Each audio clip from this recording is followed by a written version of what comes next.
সাংসদের মান ভাঙাতে গেলেন বিধায়ক, ফিরলেন খালি হাতে। জিততে পারবেন না মনোজ টিগ্গা, এমনই বিস্ফোরক মন্তব্য করেছিলেন গত লোকসভা নির্বাচনে আলিপুরদুয়ার লোকসভা কেন্দ্রের বিজেপি প্রার্থী তথা কেন্দ্রীয় মন্ত্রী জন বার্লা। দলের মধ্যে তবে গোষ্ঠীকন্দল শুরু। মান অভিমানের পালা ভাঙাতে অবশেষে সাংসদের বাড়িতে উপস্থিত হলেন আরেক সাংসদ পদপ্রার্থী মনোজ টিগ্গা।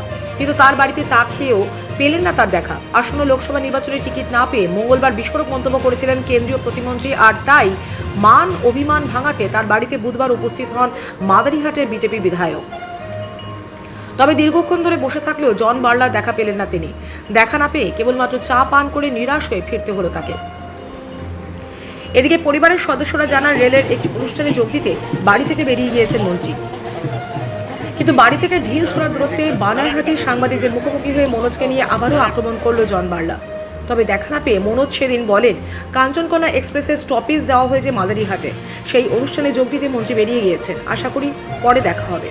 অন্যদিকে আর কিছুক্ষণ পরেই মন্ত্রী জন বার্লা বলেন মনোজ আমার বিরুদ্ধে অভিযোগ করেছেন আমি নাকি আদিবাসীদের ঘর বানিয়ে দিয়েছি, তাই টিকিট পাইনি। শুধু তাই নয়, তার বিরুদ্ধে গুরুতর অভিযোগ করেন বিজেপি সাংসদ। তবে কি মান অভিমানের বরফ কোনোদিনও গলবে না? নির্বাচনের আগেই বিজেপির গোষ্ঠীদ্বন্দ্ব প্রকট উত্তরে।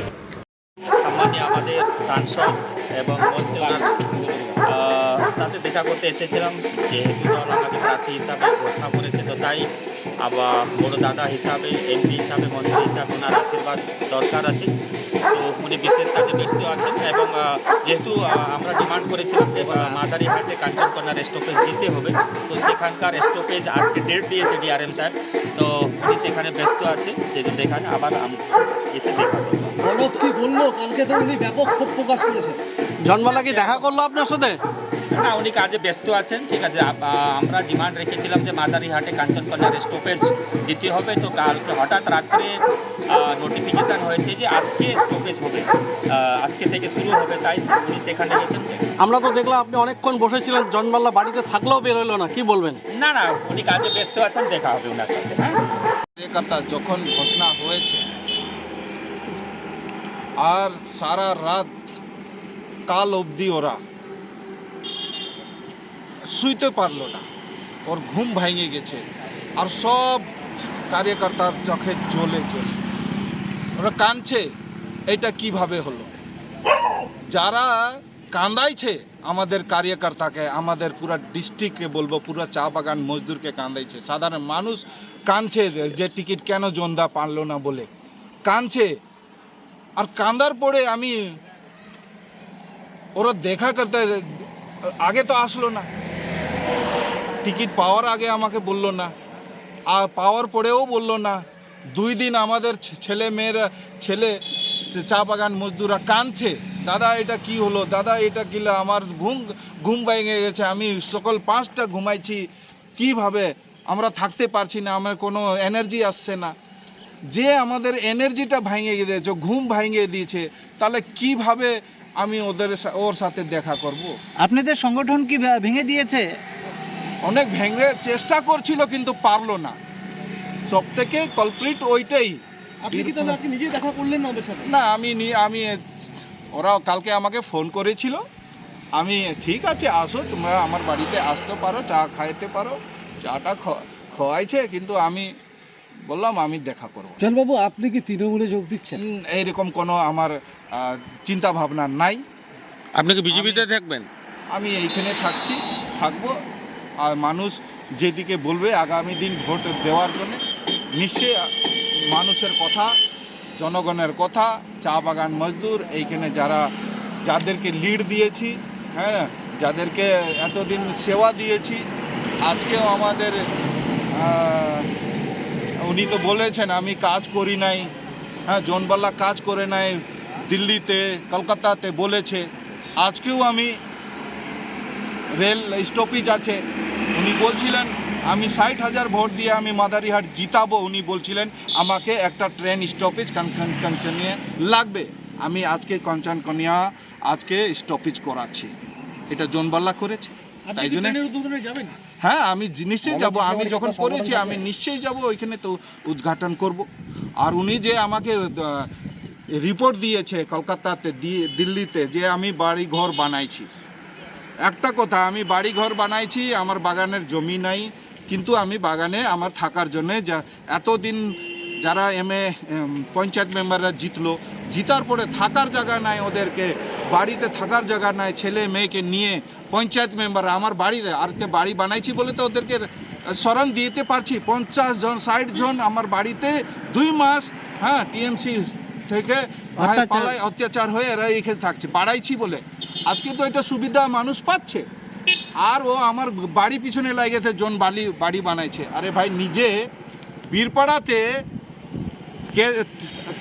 রেক চলে, 15টা টিপার চলে ভুটানে ডোলোমাইটের, ওর 15টা গাড়ি টিপার চলে, ওইটা চোখে নাই, মানুষের চোখে নাই। হ্যাঁ, সেরে ও পেট্রোল পাম্প চালাচ্ছে, ঠিক আছে ওইটা। হ্যাঁ, জমি কিনেছে, বাড়ি ঘর বানাইছে, শুধু আমার কমপ্লেন করেছে। আমি আদিবাসীরা কোনোদিন বাড়ি বানাইতে পারবে না? হ্যাঁ, আদিবাসীরা কোনোদিন বিল্ডিং বানাইতে পারবে না? আরে বানাইছি তো মানুষকে সেবার জন্য। তাহলে কি মনোজ টিগ্গা দুর্নীতির সঙ্গে যুক্ত বলে কি এত কিছু করতে পেরেছে? নিশ্চয়ই আমাকে বদনাম করার জন্য এইগুলো করেছে, নিজেই তো দেখছে না। पहले नीचे गिरेबान में झाँक के देखो, है ना। दूसरा को कोसने के पहले, दूसरा को बदनाम करने से पहले अपने आप को देखो कि अब मैं कितना। आदिवासी आंदोलन भी नहीं किया, गोरखा का वोट भी लेता है, आदिवासी का वोट भी लेता है ना, आदिवासी के लिए कोई बात उठाता है विधानसभा में। हमने तो उठाया, चाहे गोरखा का समस्या है, आदिवासी का समस्या है, दुआस तरह का जो भी समस्या, हमने जब भी पार्लियामेंट में जब MP था उठाता था। अब मंत्री होने के नहीं कर रहा हूँ, मनोज टिग्गा के इसीलिए तो जुक्त है। उसको रेक से मिलता है, कमीशन मिलता है। हाँ, पहले डोलोमाइट के लिए आंदोलन कराया, सारा लोगों को केस भी खिलाया, बाद में सेटअप कर लिया और मंथली लेता है। मंथली लेता, इसीलिए तो है ना। और वो हमको बदनाम कर रहा है। हाँ, इसका रिपोर्ट क्या भेजेंगे? मनोज का रिपोर्ट क्या भेजेंगे?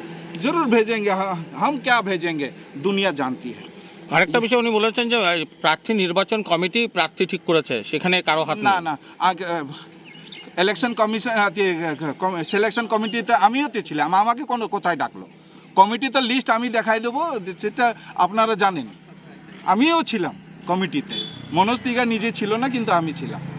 দীপক পলিটিক্যালি ভাবে, পলিটিক্যালভাবে ও তো সব থেকে বড়, ও কলপ্রিট। ঠিক আছে, আমার আশীর্বাদ দিয়ে বাগানগুলো ভোট দিয়েছে, আগামী দিন 2600 তো ভোট পড়বে, তখন আমাকে তো লাগবে আমার আশীর্বাদ। ও আমার টিকিট কাটার জন্য ওরও হাত আছে। তাহলে কি মনোজ টিগ্গার বিরুদ্ধে তাহলে কি এবার সংঘবদ্ধ হবে জনবাল্লা গোষ্ঠী? আর এখন জনগণ বলছে, আমরা ওকে সাপোর্ট করব। আপনি নো ভোট টু মনোজ এই স্লোগানের ডাক দেওয়া হয়েছে, এটা কি থাকছে আপনার? এখন জনগণের কথা মানতে হবে। আপনি কি আবার আগের মতো আদিবাসীদের দাবি নিয়ে রাস্তায় নামবেন? নিশ্চয়ই আগামী দিন নামবো। রাজেশ লাকড়া কি সাথে থাকবেন কি? দেখেন, কারে কারে আছে, সবাই আদিবাসীরা আছে, আদিবাসী আন্দোলন করছে, ওদের সাথে তো আমাকে থাকতেই হবে। তাহলে কি জনবাল্লা আবার সেপারেট স্টেটের দাবিটা কি বিমল গুরুকের সাথে এক মঞ্চে? ওইটা নিয়ে আমি এখন কোনো মন্তব্য দিব না। ওই ম্যাটার নিয়ে আমি এখন সংগঠনকে আগে ঠিকঠাক করব। আমার সংগঠন আছে, জিন্দাবাদ আছে, আগামী দিনও থাকবে। আর ইস্যু ভিত্তিক আমি থাকবো। আর যে সরকার এত কাজ করেছে, সেন্ট্রাল গভর্নমেন্ট, ওইটা যেটা বলবো রাজ্য সরকারতে ইমপ্লিমেন্ট হোক, এইটাই বলবো। আর জনবাবু, তৃণমূলের তারা আপনাদের সঙ্গে যোগাযোগে আছে? না, আমার সাথে কোনো যোগাযোগ নেই। এই যে আপনারা দেখছেন, কালকে আছি, আজকে আছে, এখানেই আছে, এরকম কোনো যোগাযোগ নেই। আপনারা দেখছেন নিউজ প্রাইম টাইমস, সঙ্গে থাকুন এবং দেখতে থাকুন নিউজ প্রাইম টাইমস।